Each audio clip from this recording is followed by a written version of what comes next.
When we saw what Donald Tusk had to say about the Brexiteers having a special place in hell yesterday, the first person I think many of us would have thought of is, who does he mean? Well, he probably means Nigel Farage, doesn't he? Well, let's talk to Nigel Farage about what Donald Tusk, the EU Council President, had to say. Former UKIP leader and an independent MEP joins me. Good morning to you.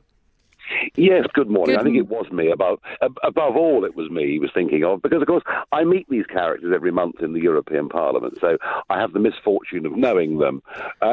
You've been, to be fair, you've been quite rude about quite a lot of them over the years as well. No. Van Rompuy, who are you?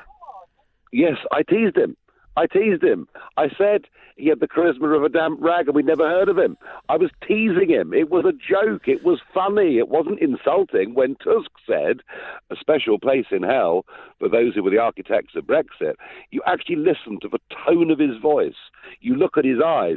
He meant it. It's a very, very big difference, I would suggest. And then, of course, it was backed up a few hours later by the even more appalling Guy Verhofstadt, who then tweeted, hell's too good for them. I mean, these are not very nice people. The reality is, of course, they could be working for the Leave campaigns, couldn't they? Because there are so many people who have such a reaction to that. And certainly for me, I think it reminds me exactly why I did vote to Leave. And I've spoken to quite a lot of Remain supporters who've said they've been appalled by the way the EU's behaved. Why do you think that, though? I mean, look, you're a politician. You can speak freely. He's a diplomat. He's paid by, in part, British taxpayers' money. And he's supposed to be representing not just the EU 27 at this point. He's not the negotiator. He's supposed to be representing all 28. We haven't left the EU as yet. What do you make of why he is speaking like this in these terms at this time, 50 days to go to Brexit? They're scared. They're genuinely scared. Do you know, I sat next to Juncker and Barnier last Wednesday in the European Parliament. I gave a speech about the way forward. And I actually said in that speech, Julia, that their arrogance was driving British public opinion towards a WTO Brexit. And it's the first time I've seen Juncker and Barnier look scared. And this is what's going on.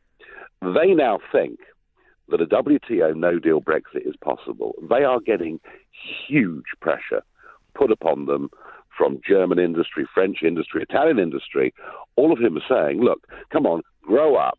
Reach a deal with the UK, otherwise it's our goods being sold into the British market that are going to get more expensive. And don't forget, we've got European elections coming up in May as well. You know, they are trying to stop what they see as a surge in the populist vote, and they're now beginning to worry whether they've overplayed their hand.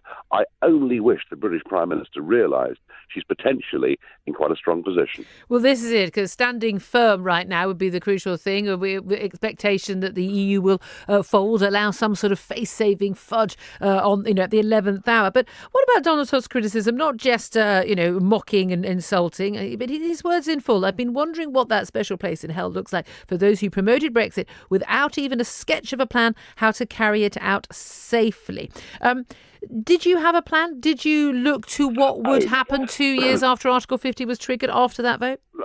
For 26 years, I campaigned for a simple free trade agreement between us and the European Union to replace membership of a political union.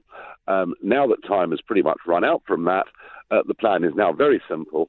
We leave on World Trade Organization rules at 11 p.m. on the 29th of March. Oh, you can bring it forward. I'm quite happy to bring it forward. Yeah. and we use, Julia, Article 24 of the WTO's own charter for them to be a broker. Well, this is the GATT charter, isn't it?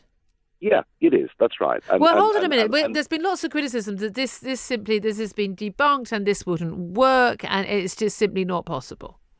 Well, let me assure you that Richard Tice and John Longworth from Leave Means Leave were in Geneva 2 weeks ago, sat down with the officials who made it absolutely clear to us that, if both sides, us and the European Union, applied, we would have that 2-year minimum grace period whereby we'd leave the European Union, and we would have... Someone's interrupting you there, I can tell. Nigel. Yes, I know. Tell them to French, shush. And in French, and I understood it, which is even more remarkable. And they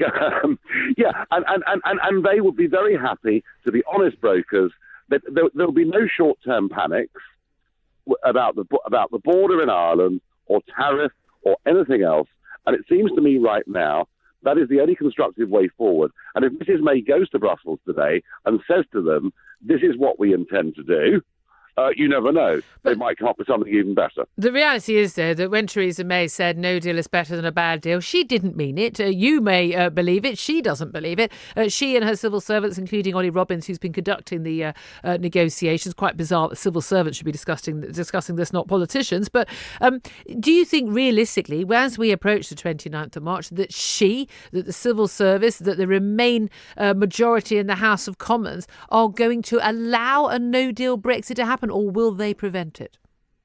I very much doubt that it's going to happen because of the character of the Prime Minister and her core beliefs. But you never know. After all, there are many things in the past she's told us she wouldn't do and she's done.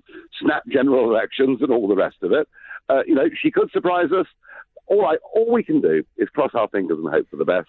Otherwise, the alternatives are an extension to Article 50, which many would see as betrayal, or, the worst of all worlds, some sort of deal where we agree to leave the European Union in name, but to be trapped inside their customs union. And in terms of, if there's an extension to Article 50, whether or not there's a second referendum as a result of it, or a general election, or whatever, would you be standing again in the European elections if we were allowed to take part? Oh, yes, absolutely. No question about it. I mean, if this can gets kicked down the road and there are European elections to fight, I will be there. And if there were a second referendum, what do you think would happen? My instinct tells me that there are a lot of people out there appalled by the way the European Union has behaved. They're seeing the true nature of the project. They're seeing it now slipping into recession, getting into real trouble. I think Leave would win by a bigger margin. I really do. Nigel Farage, former UKIP leader, now an independent MEP. Thank you very much.